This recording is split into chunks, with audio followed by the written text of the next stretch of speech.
kitab Yohanes pasal yang ke-21. Let's open up our Bible from John chapter 20 verse 21. Today we are going to talk about Jesus restores Peter. Kita akan bicara tentang Yesus memulihkan Petrus. Ya, mari bersama-sama saya buka. Yohanes pasal 21 ayat 15 sampai ayat 19. Mari kita perhatikan dengan seksama. Let's sit together and I will read for all of us. Saya akan baca bagi kita semua. Gembalakanlah domba-dombaku dalam bahasa Indonesia. Sesudah sarapan Yesus berkata kepada Simon Petrus, Simon anak Yohanes, apakah engkau mengasihi aku lebih daripada mereka ini? Jawab Petrus kepadanya, benar Tuhan, engkau tahu bahwa aku mengasihi engkau. Kata Yesus kepadanya, gembalakanlah domba-dombaku. Kata Yesus pula kepadanya untuk kedua kalinya, Simon anak Yohanes, apakah engkau mengasihi aku? Jawab Petrus kepadanya, benar Tuhan, engkau tahu bahwa aku mengasihi engkau. Kata Yesus kepadanya, gembalakanlah domba-dombaku. Kata Yesus kepadanya untuk ketiga kalinya, Simon anak Yohanes, apakah engkau mengasihi aku? Maka sedihlah hati Petrus karena Yesus bertanya untuk ketiga kalinya, apakah engkau mengasihi aku? Dan dia berkata kepadanya, Tuhan, engkau tahu segala sesuatu.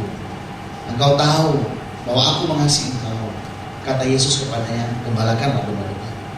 Aku berkata kepadamu, sesungguhnya ketika engkau masih muda, engkau mengikat pinggangmu sendiri dan engkau berjalan kemana saja kau hendaki. Tetapi jika engkau sudah menjadi tua, engkau akan mengulurkan tanganmu dan orang lain akan mengikat engkau dan membawa engkau ke tempat yang tidak kau kehendaki. Dan hal ini dikatakannya untuk menyatakan bagaimana Petrus akan mati dan memuliakan Allah. Sesudah mengatakan demikian, dia berkata kepada Petrus, ikutlah. Katakan amin. Saya percaya firman Tuhan menjadi berkat kepada kita pagi hari ini. Di tengah-tengah masa kita sedang merayakan peristiwa kematian, penyaliban, kematian, kebangkitan, dan masa-masa persiapan naik ke sorga, dan masa Pentakosta. Pagi ini Tuhan menyatakan kepada saya untuk saya menyampaikan berkat Tuhan kepada gereja Tuhan. Dari Yohanes pasal yang ke-21 ayat 15 sampai 19. Tuhan tidak pernah salah memilih kita. Katakan amin. Tuhan tidak pernah salah menuntun kehidupan kita. Sekalipun seolah-olah kita melihat ada kegagalan, seolah-olah kita melihat ada keterjalan, dinding terjal, ada kesulitan yang kita hadapi. Tetapi Tuhan punya rencana tidak pernah gagal. Katakan amin. Kasih tahu kiri kanan, Pak Bu percaya Tuhan tidak pernah gagal. Katakan, Pak Bu percaya Tuhan tidak pernah gagal. Puji Tuhan. Nah, kita akan belajar bersama-sama apa yang Tuhan inginkan lagi kita pelajari pagi hari ini, ya. Nah, Bapak Ibu, kalau kita baca di perikop ini, maka ada latar belakang daripada cerita ini. We have the background story about this chapter. Okay? Di ayat-ayat sebelumnya, in the verses before, dikatakan bagaimana waktu murid-muridnya kebingungan, kehilangan arah, tidak tahu mesti bagaimana karena Yesus yang telah bangkit. Dikatakan mereka kembali kepada kehidupan yang lama. Jadi para murid-murid memiliki pola hidup yang lama, memiliki kebiasaan hidup yang lama. Pada saat mereka menemukan bahwa yang mereka percayai, yang mereka andalkan, yang mereka harapkan itu menjauh dari mereka, itu menghilang dari mereka, maka pilihan yang mereka ambil adalah kembali kepada kehidupan yang lama. Ya, Alkitab mencatat dari pasal 21 ayat pertama sampai ayat ke-14, bagaimana waktu mereka kembali kepada kehidupan yang lama, mereka menemui kegagalan. They failed when they return to their old life. Mereka gagal. Ya, kenapa demikian? Saya bilang begini, kenapa Petrus dan kawan-kawan gagal? Padahal mereka punya pengalaman, punya kemampuan untuk melakukan hidup mereka yang lama. Mereka gagal karena garis hidup mereka, atau yang lebih bagus saya katakan, karena nasib hidup mereka sudah Tuhan rubah. Karena destiny hidup mereka sudah Tuhan ubah. Bukan lagi sebagai penjala ikan, tetapi jadi penjala manusia. Status rohani mereka, penyebutan hidup mereka, fungsi mereka di muka bumi itu sudah dirubah oleh Tuhan dari penjala ikan, from the fisherman, menjadi orang-orang yang menangkap, menjadi hamba-hamba yang bekerja sebagai penjala manusia. Itu yang pertama. Ya, Jadi seberapa hebat pun mereka, seberapa jago pun mereka dengan skillnya untuk hidup, untuk menghidupi pola hidup yang lama, tetapi karena dengan jelas Tuhan setelah merubah status hidup mereka, maka mereka pasti kalah. Ya, itu yang pertama. Yang kedua dikatakan, kita tidak boleh lagi berpaling kepada hidup yang lama. Sekali kita berpaling kepada hidup kita yang lama, dengan bilang begini, kayaknya dulu lebih bagus, kayaknya dulu lebih enak. Waktu kita ikut Tuhan mungkin banyak masalah, banyak tantangan, dan kita mulai membandingkan hari ini, hari di mana Tuhan sedang memproses kita, dengan hari yang lampau, hari di mana mungkin banyak kegagalan kita. Dengar baik-baik. Istri daripada Lot itu gagal karena dia menoleh kepada kehidupan yang lama dan jadi tiang darah. Saya berdoa jangan sampai kita seringkali tetap hidup dengan pola-pola hidup yang lama, sekalipun kita sedang hidup di zaman baru dengan Tuhan hari ini. Yang mau katakan amin. Nah, kehidupan yang mereka jalani, yang dijalani oleh para rasul waktu itu di pasal yang kita baca tadi, adalah pelampiasan terhadap ketidakmengertian akan rencana Tuhan. Hidup sekedarnya dan berjalan tanpa arah.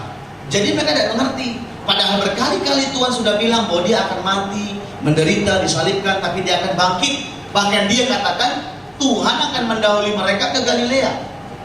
Tetapi karena pola pikir yang begitu menguasai mereka, yang mengharapkan Kristus tampil sebagai pemimpin pemberontakan dan menghancurkan kerajaan Romawi, sehingga mengestabliskan kembali kerajaan Israel seperti masa Daud dulu, mereka sulit menerima sesuatu yang mereka pikir tidak cocok dengan kenyataan.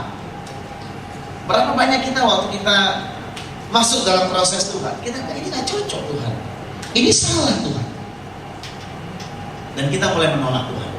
Apa yang terjadi? Seperti para rasul, mereka menjalani hari-hari mereka di depan sebagai pelampiasan, sebagai kompensasi karena mereka tidak mengerti. They don't understand what is heaven. Ya, Paulus menggambarkan seperti seorang petinju yang sembarangan meninju. Kelihatannya hebat pertama, kuat. Ronde pertama kuat, ninju terus, ya. Sampai lengah, wasit pun kena tinju sama dia mungkin, ya. Tinju, lama-lama lawan tidak apa-apa, lawan sehat-sehat, tapi kita kehilangan tenaga, kita lemas. Ada banyak gereja Tuhan yang tanpa sadar menghidupi hidup yang lama dengan kekuatannya, kelihatannya hari ini sebulan, 2 bulan, setahun, 10 tahun, 5 tahun masih kuat. Tetapi tiba-tiba waktu kita cek beberapa waktu kemudian, di mana dia? Sudah hilang, sudah kelelahan, bahkan iblis mengalahkan dia. Jadi hati-hati, jangan sampai kita hidup dalam ketidakmengertian terhadap rencana Tuhan. Yang percaya katakan amin. Nah, pola hidup tanpa arah dan tanpa tujuan itu pasti ujung-ujungnya akan menuju kegagalan, keletihan, kekecewaan, kehampaan, dan lain sebagainya. Ya, Amsal dan Hosea menyebutkan demikian.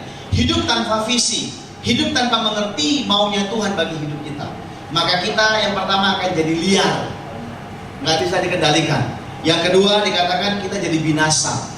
Orang yang liar pasti menuju kepada kebinasaan. Karena itu mari kita belajar pagi hari ini tentang firman Tuhan. Bagaimana waktu para murid-murid kehilangan arah, ya, kehilangan arah. Apa yang mesti mereka lakukan? Apa yang di depan yang mereka tidak mengerti? Mereka mulai hidup kepada kehidupan yang lama. Tetapi puji Tuhan, Tuhan Yesus sangat baik. Katakan amin. Katakan dia baik. Katakan Yesus baik. Yesus sangat baik. Yesus sungguh baik. Tuhan baik kepada setiap kita, ya. Tuhan baik dan memulihkan hidup Rasul Petrus dan kawan-kawan. Nah, cerita yang kita baca tadi, coba kita perhatikan kembali. Di Yohanes pasal 21 adalah cerita tentang bagaimana Tuhan memulihkan Petrus. Kenapa Petrus, Pak? Karena Petrus mewakili semua rasul pada waktu itu. Dia adalah pemimpin, dia adalah tokoh, dia adalah leader, dia adalah kepala geng, kira-kira begitu. Ya, dia yang utama di antara para yang lain. Artinya dia seorang yang berani, dia yang memimpin, dia yang mengajak semua orang. Nah, Petrus dipulihkan Tuhan. Tuhan memulihkan kasih-Nya bagi Petrus. Pemulihan yang sama juga Tuhan siap lakukan bagi setiap kita. Katakan amin. Karena itu gembala pembina rohani kita lewat keintiman mendapat visi ini, menjelang kedatangan Tuhan yang kedua kali, menjelang